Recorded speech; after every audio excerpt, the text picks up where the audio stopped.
உயிரின் உயிரான விடுதலை சிறுத்தைகளே, சாதி ஒழிப்பை சமூக விடுதலை என தமிழகத்தில் களமாடி வரும் விடுதலை சிறுத்தைகள் கட்சியினர் தமிழர்களின் உரிமைகளுக்காகவும் ஒடுக்கப்பட்டோரின் விடுதலைக்காகவும் போராடி வருகின்றனர். இன்றைய களத்தில் சிறுத்தைகள் நிகழ்ச்சியில் கட்சி தலைவரும் எழுத்து தமிழரின் நிகழ்ச்சிகள் மட்டுமின்றி எழுத்து தமிழரின் ஆணைக்கு இணங்க களத்தில் சிறுத்தைகள் பங்கேற்ற நிகழ்ச்சிகள் அனைத்தையும் இப்போது பார்க்கலாம்.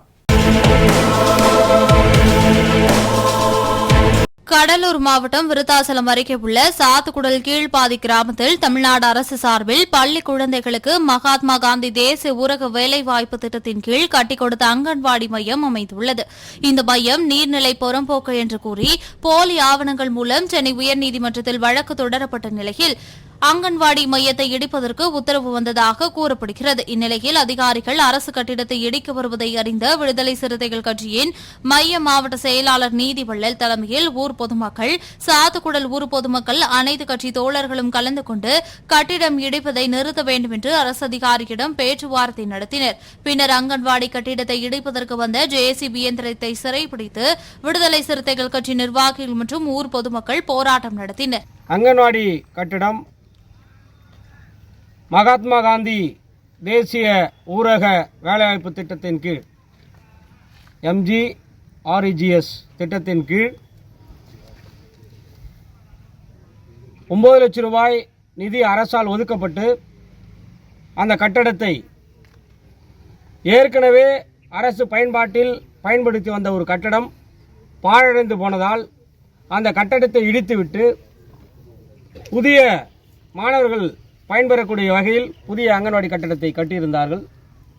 திடீரென்று இந்த ஊராட்சியை சேர்ந்தவர் தனிநபர் ஒருவர் இது நீர்நிலை இடத்தில் உள்ளது என்று வழக்கு தொடர்ந்திருக்கிறார்.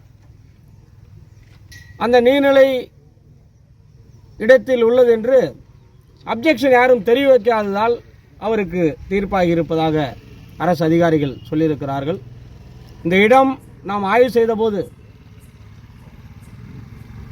இந்த இடம் காலி நத்தமாக இருக்கிறது என்பது தெரிய வருகிறது. அதற்கான சான்று நம்மிடத்தில் உள்ளது. ஒரு கட்டடத்தை அரசு கட்ட வேண்டும் என்றால் முதலில் அந்த இடத்தை பார்வையிடுவார்கள். அதன் பிறகு அந்த இடத்தில் என்ன கட்டடம் வரப்போகிறது என்று எஸ்டிமேட் போடுவார்கள். அந்த எஸ்டிமேட் போட்ட பிறகு அதை ப்ரொபோசல் வைப்பார்கள். ப்ரொபோசல் வைத்த பிறகு அரசு அதிகாரிகள் ஆய்வு செய்துவிட்டு அதை ஏஎஸ்ஆக ஆர்டர் செய்வார்கள், ஆணை வழங்குவார்கள். அதன் பிறகுதான் ஒப்பந்ததாரரோ அரசு அதிகாரிகளோ அந்த கட்டடத்தை ஊராட்சி நிர்வாகத்துக்கு ஒப்படைப்பார்கள். அதன் பிறகுதான் ஊராட்சி நிர்வாகம் அந்த கட்டடத்தை கட்டும். காஞ்சி மாமனிதர்கள் அறக்கட்டளை சார்பில் பழைய ரயில்வே சாலையில் அமைந்துள்ள அரசு தலைமை மருத்துவமனை முன்பு ஏழை எளிய மக்களுக்கு நலத்திட்ட உதவிகள் வழங்கும் விழா நடைபெற்றது. இதில் விடுதலை சிறுத்தைகள் கட்சியின் ஊராட்சி மன்ற தலைவர் வசந்தி அருள்நாதன் சிறப்பு அழைப்பாளராக கலந்து கொண்டு 300க்கும் மேற்பட்ட பொதுமக்களுக்கு அன்னதானம் வழங்கப்பட்டது. வழக்கறிஞர் கார்த்தி ஏற்பாட்டில் நடைபெற்ற இந்நிகழ்வில் விடுதலை சிறுத்தைகள் கட்சியின் இளைஞர் மாவட்ட அமைப்பாளர் இளஞ்சிறுத்தை எழுச்சி பாசறை செவிலிமேடு ரமேஷ் மற்றும் வழக்கறிஞர் மாணவரணி சந்துரு, ஹரி, விக்கி, சிம்பு, கிரி, விக்ரமன், ஐயப்பன், பிரசாந்த், கௌதம் உள்ளிட்ட 50க்கும் மேற்பட்ட வழக்கறிஞர்கள் கலந்து கொண்டனர். கடலூர் மாவட்டம் விருத்தாச்சலம் அருகே உள்ள டிவி புத்தூரில் தலித் மக்கள் சுமார் 300க்கும் மேற்பட்டோர் வசித்து வருகின்றனர். இவர்களுக்கு போதிய இடவசதி இல்லாததால் நெருக்கடியில் ஒரே வீட்டில் 3க்கும் மேற்பட்ட குடும்பங்கள் வசித்து வருவதால் இவர்களுக்கு இலவச வீட்டுமனை பட்டா கேட்டு விடுதலை சிறுத்தைகள் கட்சியின் கடலூர் மைய மாவட்ட செயலாளர் நீதிவள்ளல் தலைமையில் விருத்தாச்சலம் கோட்டாட்சியர் அவர்களிடம் கோரிக்கை மனு அளித்தனர். அப்போது மனுவை பெற்றுக்கொண்ட கோட்டாட்சியர் தகுதி உள்ள நபர்களுக்கு இலவச வீட்டுமனை பட்டா வழங்குவதற்கு ஏற்பாடு செய்யப்படும் என கூறினார். இதில் நகர செயலாளர் மணலூர் முருகன், ஒன்றிய செயலாளர் திருஞானம், ஒன்றிய துணை செயலாளர் தென்றல், மாவட்ட அமைப்பாளர் சடையன் பேரன், ஒன்றிய துணை அமைப்பாளர் தமிழ்செல்வன், மாவட்ட இளஞ்சிறுத்தை எழுச்சி பாசறை ஒன்றிய அமைப்பாளர் ராஜேந்திரப்பட்டினம் விஜயகுமார், புத்தூர் முகாம் செயலாளர் சதீஷ், ஐயாதுரை, கோமங்கலம் ஜூட் மணி உள்ளிட்ட பலர் கலந்து கொண்டனர். புத்தூர் கிராமத்தில் பல வருடங்களாக மனைப்பட்டா கேட்டு அந்த கிராம மக்கள் போராடி வருகின்றனர்.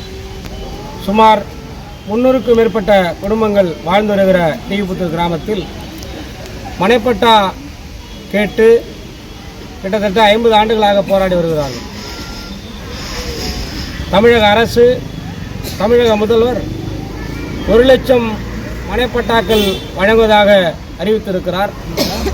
அந்த மனைப்பட்டா வழங்குவதில் இப்படிப்பட்ட உட்புற கிராமங்களில் நெருக்கடியில் உள்ள கிராமங்களுக்கு அந்த மனைப்பட்டாவை வழங்க வேண்டும் என்று விடுதலை சிறுத்தைகளின் சார்பில் கேட்டுக்கொள்கிறோம். அதை வலியுறுத்தி இன்றைக்கு விடுதலை சிறுத்தைகள் கட்சியின் சார்பில் கோட்டாட்சியர் அவர்களிடம் பயனாளிகளின் பட்டியல் இணைந்த மனுவை கொடுத்திருக்கிறோம். கோட்டாட்சியர் அவர்கள் மனுவை பெற்றுக்கொண்டு, பயனாளிகளின் பட்டியலை பெற்றுக்கொண்டு அந்த புத்தூர் கிராமத்தை சுற்றி அல்லது அது அருகாமையில் ஏதாவது அரசு இடங்கள் அல்லது நத்த இடங்கள் இருக்கிறதா என்று ஆய்வு செய்வதாக சொல்லியிருக்கிறார். ஆக்கிரமிப்பில் ஏதாவது அரசு இடங்கள் உள்ளதா என்று ஆய்வு செய்வதாக கூறியிருக்கிறார். கோட்டாட்சியர் அவர்கள் உறுதியாக மனைப்பட்டா வழங்குவதாக அறிவித்திருக்கிறார். விடுதலை சிறுத்தைகள் கட்சிக்கு இந்திய தேர்தல் ஆணையம் அங்கீகாரம் வழங்கி பானை சின்னத்தை சமீபத்தில் ஒதுக்கியது. இதனை கொண்டாடும் வகையில் தமிழகம் முழுவதும் உள்ள விடுதலை சிறுத்தைகள் கட்சி நிர்வாகிகள் வெகு விமரிசையாக கொண்டாடி வருகின்றனர். அதன் ஒரு பகுதியாக செங்கல்பட்டு மாவட்டம் திருக்கழுக்குன்றம் ஒன்றியம் வள்ளிபுரம் கிராமத்தில் செங்கல்பட்டு மைய மாவட்ட செயலாளர் கனல்விழி தலைமையில் விடுதலை சிறுத்தைகள் கட்சியின் அங்கீகார பொங்கல் 2025 என்ற தலைப்பில் சிறப்பு நிகழ்ச்சி வெகு விமரிசையாக நடைபெற்றது. இந்த நிகழ்வில் சிறப்பு அழைப்பாளராக விடுதலை சிறுத்தைகள் கட்சியின் துணை பொதுச் செயலாளர் எழில் கரோலின் கலந்து கொண்டு சிறப்புரையாற்றினார். இதில் பிரபல தொழிலதிபர் நவீன் கரி அவர்கள் கலந்து கொண்டு சுமார் 500க்கும் மேற்பட்ட ஏழை எளிய மக்களுக்கு நலத்திட்ட உதவிகளை வழங்கினார். இதில் கோபாபு, இளைஞர் எழுச்சி பாசறை வள்ளிபுரம் ஒன்றிய செயலாளர் சுரேஷ் மற்றும் கட்சி நிர்வாகிகள் ஆதவன், வேலு, பிரபாகரன், எழில், ராவணன், வயலூர் வெங்கடேஷ், சாலவாக்கம் வெங்கட்ராஜி, பெரியார் பெரும்பேடு விஜயன், சிறுத்தை வேலுமுருகன், ஐயப்பாக்கம் விஜி, மணிமாறன், பிரபா, சுகன், பார்த்திபன், சக்திவேல், முரளி, ஜெயபால், சஞ்சய் உள்ளிட்ட பலர் கலந்து கொண்டனர். தலைவர் எழுச்சி தமிழர் அவர்களால் கடந்த 35 ஆண்டுகளுக்கு மேலாக இந்த சமூகத்திற்காகவும் தன்னுடைய வாழ்க்கையை அர்ப்பணித்தவர். முழுவதும் தன்னை ஒப்படைத்து இந்த 35 ஆண்டுகளுக்கு பிறகு இப்பொழுது நமது கட்சியின் சார்பாக நமது பானை சின்னமும் நமது கட்சியும் அரசு அங்கீகாரம் பெற்றிருக்கிறது. இது உண்மையிலேயே ஒடுக்கப்பட்ட சமூகம் மட்டுமல்லாமல் ஒட்டுமொத்த தமிழர்களுக்கான ஒரு அங்கீகாரம் என்பதை மிகவும் மகிழ்ச்சியாக நாங்கள் தெரிவித்துக் கொள்கின்றோம். இந்த அங்கீகாரத்தை நாங்கள் மகிழ்ச்சியாக கொண்டாடும் விதமாக இன்று வள்ளிபுரத்திலே மாவட்ட செயலாளர் அன்பு தங்கை கனல்விழி அவர்களுடைய தலைமையிலே இங்கே தமிழர் பண்பாட்டு பொங்கல் என்ற இந்த நிகழ்வினை நாங்கள் நடத்தி கொண்டிருக்கிறோம். பெரும்பாலும் இங்கே பெண்கள் கலந்து கொண்டிருக்கிறார்கள். பல போட்டிகள் இங்கே நடந்திருக்கிறது. அவர்களுக்கான பரிசு வழங்கும் விழாவாகவும் இதை இங்கு நடந்து கொண்டிருக்கிறது. எனவே நம்முடைய மகளிர் அனைவருக்கும் தலைவர் எழுச்சி தமிழரின் சார்பாக உங்களுக்கு வாழ்த்துக்களையும் பாராட்டுகளையும் தெரிவித்துக் கொள்கின்றோம். விடுதலை சிறுத்தைகள் கட்சிக்கு இந்திய தேர்தல் ஆணையம் அங்கீகாரம் வழங்கி பானை சின்னத்தை சமீபத்தில் ஒதுக்கியது. இந்நிலையில் கர்நாடக மாநிலம் பெங்களூருவுக்கு வருகை தந்த விடுதலை சிறுத்தைகள் கட்சியின் தலைவரும் சிதம்பரம் நாடாளுமன்ற உறுப்பினருமான முனைவர் தொல் திருமாவளவன் அவர்களுக்கு கர்நாடக மாநிலம் விடுதலை சிறுத்தைகள் கட்சி மாநில துணை செயலாளர் மூர்த்தி அவர்கள் தலைமையில் சிறப்பான வரவேற்பு அளிக்கப்பட்டது. இந்நிகழ்ச்சியில் 100க்கும் மேற்பட்ட பெண்கள் கலந்து கொண்டு கையில் பானை வைத்து சிறப்பான வரவேற்பு அளித்து வாழ்த்து தெரிவித்தனர். இந்த நிகழ்ச்சியில் கர்நாடக மாநில பொறுப்பாளர் கோவிந்தன், மாநில செயலாளர் சந்திரசேகர், ஆட்டோ ராஜா, அருண், கோவிந்தராஜ், வடிவேல், ஆஞ்சி, டேவிட், கிருஷ்ணா, இயேசு, சங்கர் மற்றும் மகளிர்கள் பிரியா ஆகியோர் கலந்து கொண்டனர்.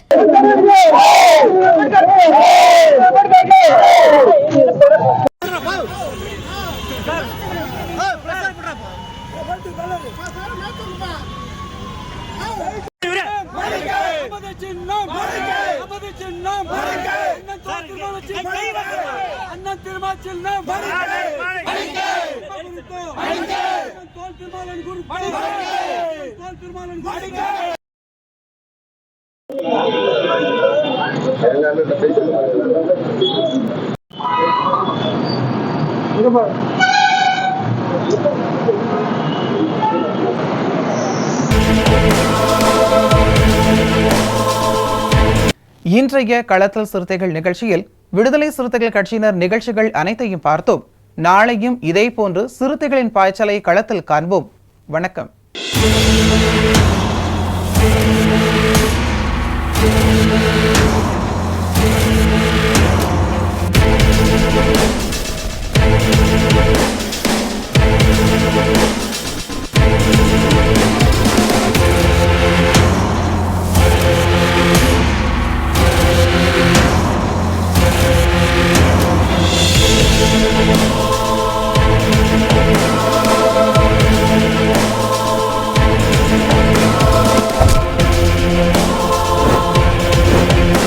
என் உயிரின் உயிரான விடுதலை சிறுத்தைகளே,